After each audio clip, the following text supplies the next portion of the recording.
ವೀಕ್ಷಕರೇ, ಅದು ಫೆಬ್ರವರಿ 27, 2002 ಗುಜರಾತ್ನ ಗೋಧ್ರಾದಲ್ಲಿ 59 ರಾಮ ಭಕ್ತರ ಮಾರಣ ಹೋಮ ನಡೆದ ದಿನ.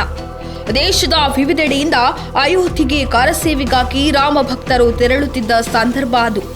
ಆ ದಿನ ಕೂಡ ಹಾಗೆ ಅಯೋಧ್ಯೆಗೆ ತೆರಳಿದ ಕರಸೇವಕರು ಮತ್ತೆ ತಮ್ಮ ಊರುಗಳಿಗೆ ಹಿಂದಿರುಗಲು ಸಾಬರಮತಿ ಎಕ್ಸ್‌ಪ್ರೆಸ್ ಏರಿ ಕುಳಿತಿದ್ರು. ಆದರೆ ಅಯೋಧ್ಯೆಯಿಂದ ತೆರಳಿದ ಸಾಬರಮತಿ ರೈಲು ಗೋಧ್ರಾ ಬಳಿ ತಲುಪುತ್ತಿದ್ದಂತೆ ಕರಸೇವಕರು ಕುಳಿತಿದ್ದ ರೈಲಿನಲ್ಲಿ ಬೆಂಕಿ ಕಾಣಿಸಿಕೊಂಡು 59ರಲ್ಲಿ 59 ರಾಮ ಭಕ್ತರು ಸುಟ್ಟು ಕರಕಲಾಗಿ ಹೋದ್ರು.